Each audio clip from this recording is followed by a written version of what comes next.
welcome to Racing in Queensland. I'm your host, Jesse McDonald, my co-host, Paul Knight. Welcome, Paul. Jess, lovely to be here again. It's always a pleasure to be here with you. Oh, it is, mate.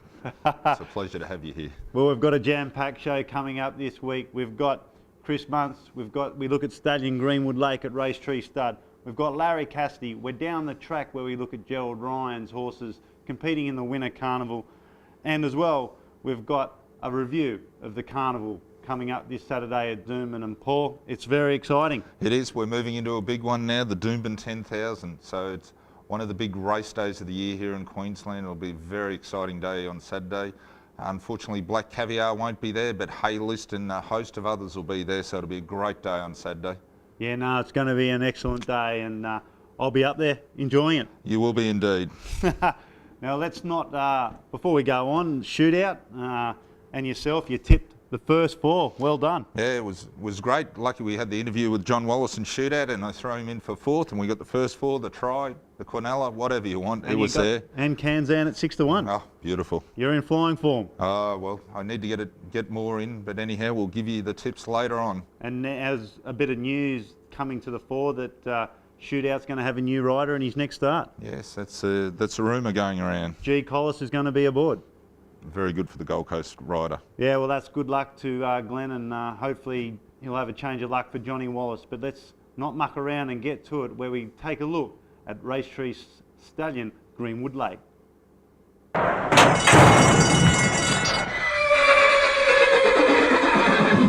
I'm with stud manager of Racetree Stud, Mark Woolridge. Mark, we're looking at a beautiful stallion here in Greenwood Lake. Could you tell us a bit about him?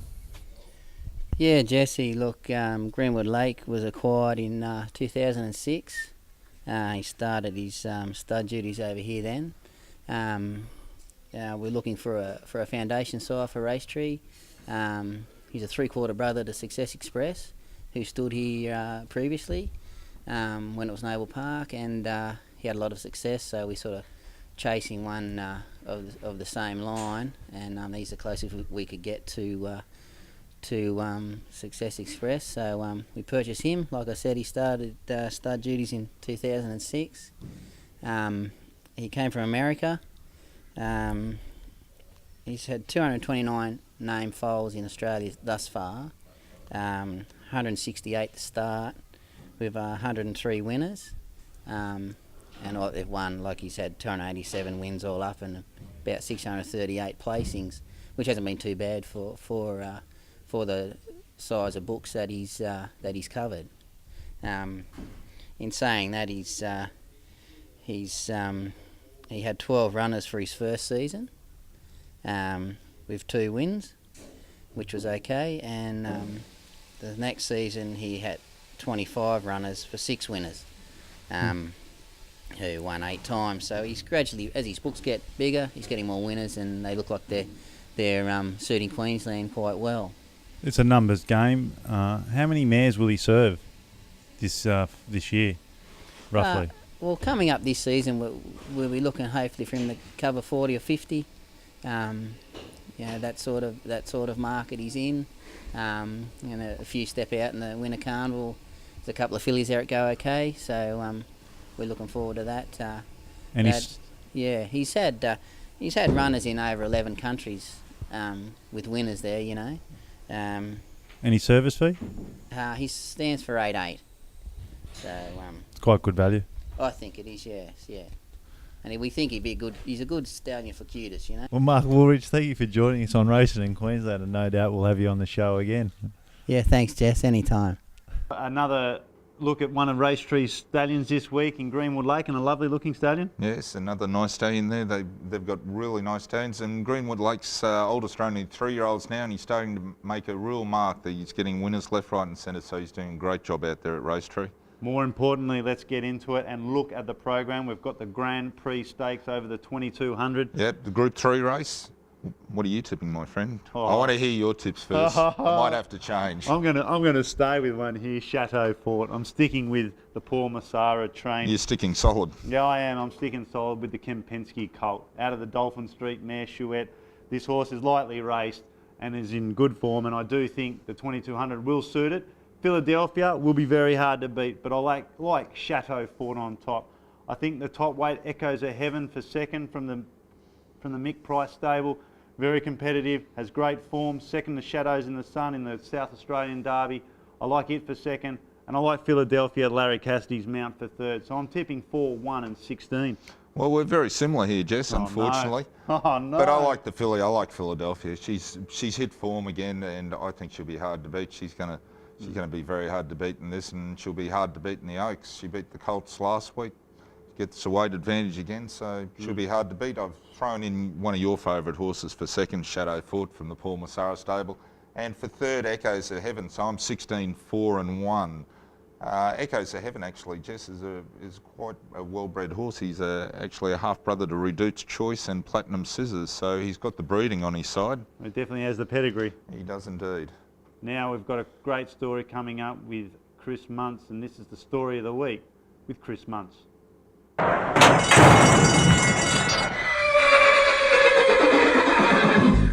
I'm with Chris Muntz, one of the faces for the Winter Carnival. Thanks for joining us, Chris. Pleasure, Jess. Now, how did you become one of the faces of the Winter Carnival? I suppose they wanted a good-looking bloke. I don't know. They've had a few ugly ones in the past. No, look, I don't know. It's just, it's probably just I've been up here a fair while now, and you know, the Queensland Carnival is always a great time of the year, and I suppose I've had a bit of luck over the years, and yeah, they just asked me if I'd mind. You've had a lot of success riding as a jockey. What's been one of your greatest successes? Oh, look, it's hard to say really to pin down any one thing in particular. I mean, I've been very fortunate through my career. Last year I won the Caulfield Cup, which gave me the Grand Slam, and that was a pretty monumental goal which I'd set myself all along, and to be able to achieve something like that was a great thrill. Yeah, I was on that horse too, Desperado, I believe it was. Yeah, that's right, yeah. You also rode a Melbourne Cup winner? I did, yeah. I won a Melbourne Cup on Jezebel in 1998.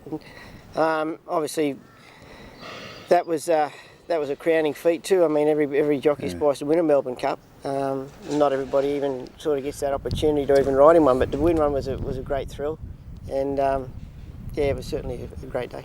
So how long have you been involved in racing? Oh, well, I was apprenticed from when I was 16. Yeah. I was apprenticed up here to Eric Kerwin, and so I basically rode here for the first 10 or 15 years of my career, and before moving to Sydney 15 years ago. What made you move to Sydney? Oh, look, it was just at the time, while I was still young, I felt it was in my best interest. If I wanted to achieve in racing what I wanted to, as in Group 1 races and the bigger races, I had to do it then while I was still young. I mean, getting to probably 35, you're probably past your point of being able to do it at that time of your life. So I was still only young at the time, and it was probably the right time to do it. Did you have much success in Sydney? Had a lot of success, had a great 15 years I was down there. I rode a lot for Gay Waterhouse and had a lot of success with her stable, and like I said, I achieved what I wanted to achieve by going down there. And from Sydney, where did you move to then? No, back up here. We came up here, I've been up here just over 12 months now about. So it's been a great move, and my family settled in really well, and my wife's originally a Brisbane girl, so she was pleased to get back home. The kids have all settled into school well. What, like Larry Cassidy, Larry moved from Sydney up to Queensland, and his wife's too is from Brisbane. It must be something about Brisbane girls coming back to home. Oh, look, I suppose it's, I suppose any relationship there's got to be give and take, and obviously she sacrificed a lot at the time when we moved to Sydney, and by leaving her family and friends up here. So, and we'd always sort of had a long-term plan that eventually in time we would come back to Brisbane, so it was pretty much a no-brainer. From here, how's your career evolved?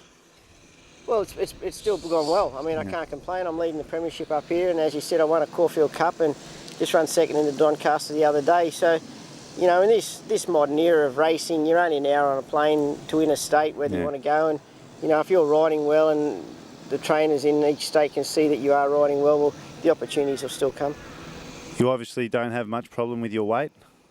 Oh, look, it's something I work on. I train very hard. I as well as ride, I ride very frequently. So I wouldn't say it's something that just comes naturally, but I do work on it. And I like to stay fit and healthy myself anyway. I think it keeps your mind sharp and helps you to ride better. You talk about riding better. Do you think you've reached the peak of your career? Or do you think the best is yet to come? Oh, Look, I've got no doubt the best is probably still yet to come. I'm fit and well. I love my riding. I love my racing. So, obviously being a jockey, you can't ride forever. But at this point in my career, I've got no intentions of stopping. I still feel very well, and I'm riding as well as I ever have. So yeah, look, I've got no intention of slowing down. You mentioned that you're getting on a bit, like all of us. You get to a certain age where you can only ride to you reach maybe your mid-40s, pending luck, 50. Do you think about life after racing? Oh, look, it's there. It's there. At the moment, I still haven't come up with the answer. You can give me the answer, it'd be a good help. But maybe being a TV presenter. Well, Jess, I don't know if I can take over your job. It's pretty big shoes to jump into. Look, I'd love to stay involved in the racing industry in some capacity. I love the horse racing and that. But look, I suppose time will tell, and it'll all unfold itself. Or maybe being the face of the Winter Carnival, maybe modelling could be the next career move. Oh, no, look, I don't think that's up there. I don't think that's up there. What's the best horse that you've ridden? Oh, jeez. It's, I suppose, look, I've never been on a champion, I've got to say. I've been on some pretty bloody good horses. Yeah. And I've always had a soft spot for Dance Hero. He was a horse I won the Golden Slipper on as a 2-year-old. The feats that he achieved as a 2-year-old were unbelievable. He won the Magic Millions up here. Yeah. Then he went home and he won the Triple Crown, all in one preparation. He won the Triple Crown, which included the Golden Slipper, Size Produce, and the Champagne Stakes. So what he did as a 2-year-old, no 2-year-old's done. And it was a great thrill and a great feat, and he was just a lovely horse to be involved with. And then for him, he sort of had a little bit of time off in his 3-year-old career. He didn't go on, but then he come good, and he still won a Group 1 race as a 5-year-old. So he was just an enormous horse, a great horse. Well, Chris Muntz, thanks for joining us on Racing in Queensland, and hopefully we can have you on the show again. And to our fans out there, the face of the Winter Carnival. Good on you, Jess. Thanks very much. Thank you. Well, welcome back. That was an interesting to find out from Chris about his favourite horse, Dance Hero. One of my favourites too, graduate of the Magic Millions sales here. And I mean, he's been in such good form since he's moved back here to Brisbane as well. So he did his apprenticeship up here with Eric Kerwin. He did. And won the Magic Millions on Sunblazer early on. He did. Now, one thing I did find interesting, that he stated that he's never ridden a champion.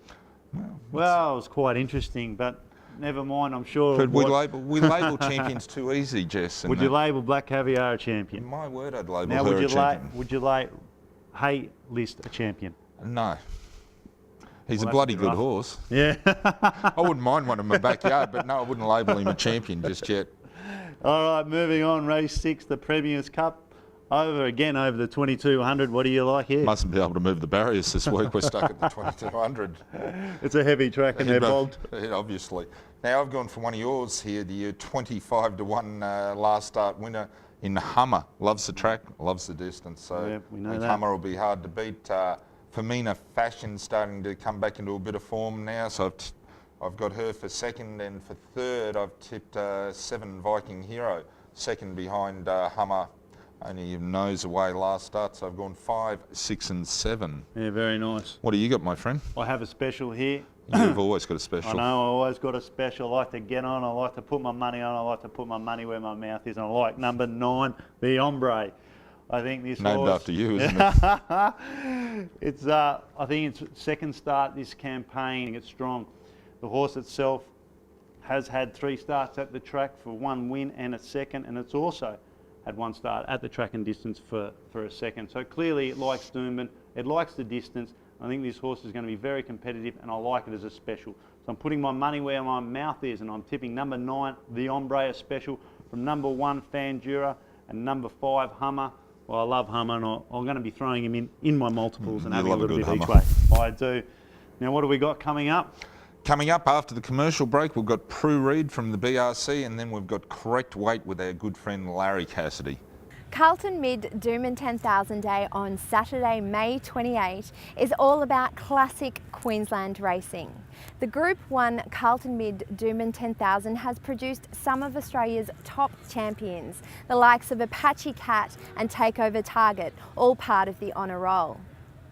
Off the track, highlights will include the Hardy Brothers Fashions on the Field, where Brisbane's most stylish couples will be judged, all vying for a fabulous prize pool. Get along to Doomben Racecourse for the Carlton Mid Doomben 10,000 on May 28 and enjoy the fabulous hospitality and venues available.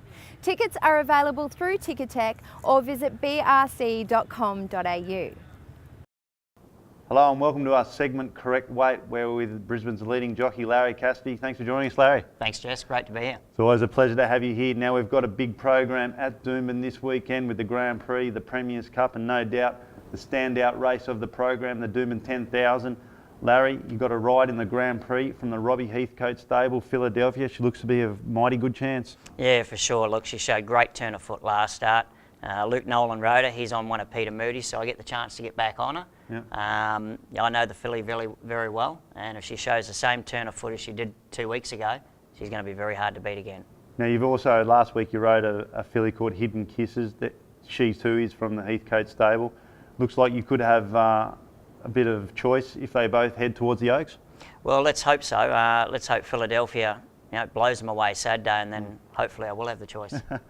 Now the Premier's Cup, you're riding the big selection we tipped 2 weeks ago at 25 to 1, Hummer, one of my favourites. How do you rate him?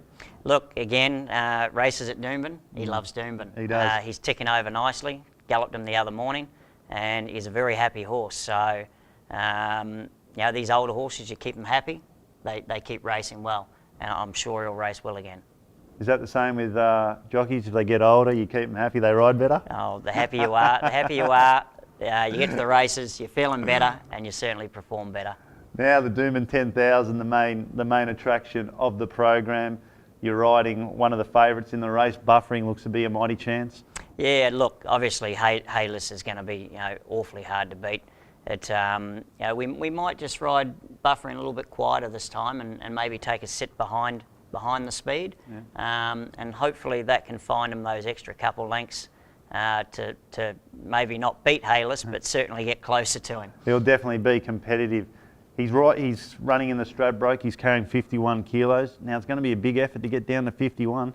Yeah, I've got a bit of work to do yet. A few more squash games. A few more squash games. A few more heads in the bucket in the sauna, and a lot of walking and skipping and boxing. Yeah. Now we're going to head down to the jockey's room today. You're riding here at the Turf Club. First question is, how do you prepare mentally riding on a day during the midweek day when you've been riding in front of 20,000 like you did against Black Caviar? Yeah, obviously a day like today, not many people turn up to the races, and the atmosphere is quite dull.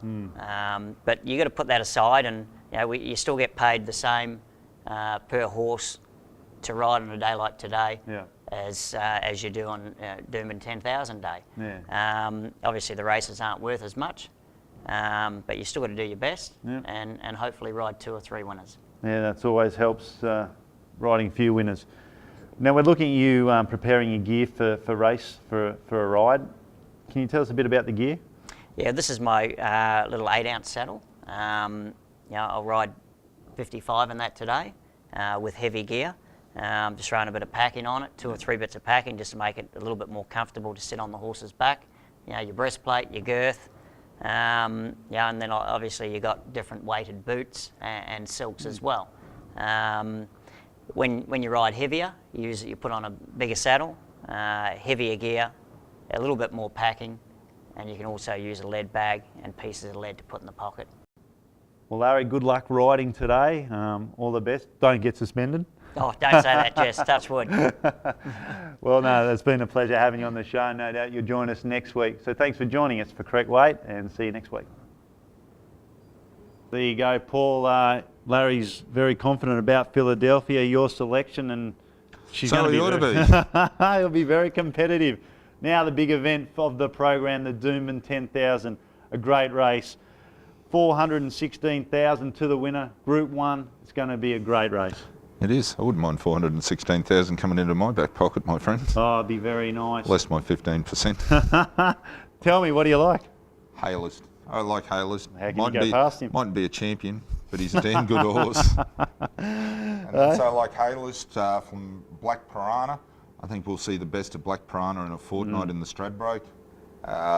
Third, I like Beaded. Also, I think she'll be at a prime for the Stradbroke in a fortnight. And for fourth, I like Buffering.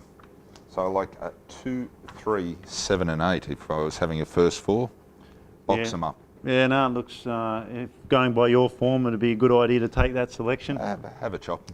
I like number 3, Haylist, very hard to beat. I mean, he's been racing against Black Caviar, and the poor bugger, he just keeps running second. He just keeps getting a look at her butt all the time. Exactly, he's consistent. Yeah, he's consistent, and he'll be obviously the horse to beat. 20 starts for 14 wins and 4 seconds, all behind Black Caviar. Caviar.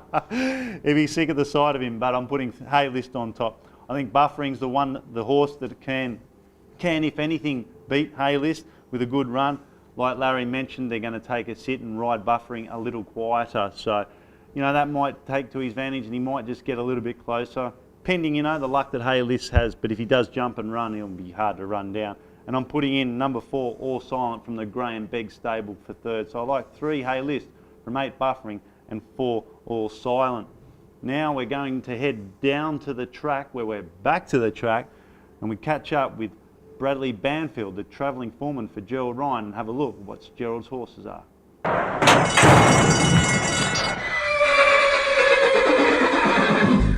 I'm with Bradley Banfield, Gerald Ryan's travelling foreman. Welcome, Bradley. Welcome. How you going? Not too bad, yourself? Yeah, not too bad. Nice cold morning to kick off proceedings. A little bit warmer than Sydney, though? Yeah, no, it's actually freezing in Sydney. Gerald was telling me the other morning, 8 degrees. It's pretty cold for Sydney this time of year, but up here it's beautiful weather during the day. Lovely. You're up here with 3 horses, Melito, Saramina and Hot Schnitzel. How are they all coming along? They're going all right. Hot Schnitzel race on the weekend. It was 3 deep without cover. He battled on and ran quite well. Saramina's racing this Saturday. She ran second 2 weeks ago, and actually Melito's been retired due to an injury, and she went home a couple of days ago. What's wrong with Melito? Got a bone chip in her knee, and the owners have seen she's a valuable broodmare now that she's been retired immediately, and she's gone back to the farm to start a broodmare career. Any idea of which stallion she'll be going to? Not sure. They're talking about maybe in Costa del Lago or Moreland Ready, but they haven't made a decision, being so valuable. Now, Saramina's racing on the weekend. We're just watching her work now. She worked in good form. Yeah, she dashed up free, and she was pretty strong in the line, and quite happy with the way she worked. And she's improved since she's been here, since her first up run in Queensland. How many runs has she had this preparation? She's had about 4. She's had 5 now, but she's been held in good stead. She went in the slipper, which was probably she was outclassed, but you got to run to see where you're at, and she came up here and she was stuck 3 deep, and she battled on and ran second. Now, another one that worked this morning that we're looking at was Hot Schnitzel. How's he coming along? Yeah, he's come along since he run. He just went to the plough, which he just trotted and cantered, just to keep him ticking over, and he'll have a gallop later in the week or early next week, just to keep him ticking over for the sires. Now, do you think he's suited to get the 1400 of the size? Oh yeah, definitely. He just over races in patches in his races. His mind's just not with it at the moment, but if he gets a nicely fast run race, he'll be right in it at the business end. Now, is Gerald thinking of bringing any more to Brisbane? Quite possibly. We might bring Einstein up for the Brisbane Cup and maybe the Clounder Cup. He just hasn't made his mind up yet. And going to bring Adnicon up for maybe the Eyeline, which he won last year, and maybe progress to the Glasshouse 2 weeks after that. So he's looking at keeping you busy up here for the next month or so? Well, I hope so, yeah. Not too busy. Well, Bradley, thank you for joining us on Racing in Queensland. It's been a pleasure talking to you. No, my pleasure. Thanks for your time. Thank you. Well, what an interesting insight there with Saramina. It looks like she'll be very hard to beat on the weekend. Yeah, she will be. She's in the 2-year-old race. She ran second last start at Doomben, and she will be hard to beat. Might be one for our viewers to have a little bit on. Start building up their savings accounts for our tips here. Race 8, what do you like? Mate, I like the 5, Beathog. She's in form, Les Kelly stable. I think she'll be hard to beat. I like Gundy Sun, number 4, and I like Gold Trail, number 1. Group 1 winner himself, first time back for over a year. So I like 5, 4 and 1. Yourself? Yeah, no, I think very hard race, very open race, very hard race. I do like the top weights, the class horse. When in doubt, go the top weight. So I'm in doubt, so I'm tipping the top weight. Gold Trail with Huey Bowman from the Gary Portelli stable, carrying top weight of 60 kilos, will be competitive. Like you mentioned, first up for a year, she will be hard to beat. Number 3, Carry the Clubs for second, and number 10, Balavan, 1, 3 and 10 for me. 1, 3 and 10. Well done, Jess. Now, what's coming up on the action-packed jam-packed program next week. Oh, it's Who have huge. you got installed for? We've got course curator Steve Andrews. We've got Stallion from the Kilto Park Champions Gallery. We have Prue Reid, who's talking about Oaks Day and what's on offer there during the day. We've got Larry Cassidy, and we're also back to the track with Denise Rogerson, who's the trainer of Scarlet Miss, one of the favourites for the Oaks. So it's going to be a packed show, something to look forward to. So hopefully you'll join us same time at 7 p.m. And also you can catch us at www.racinginqueensland.com. So thanks for joining us. Join us next week. Thanks, Paul. Thanks, Jess. Bye for now.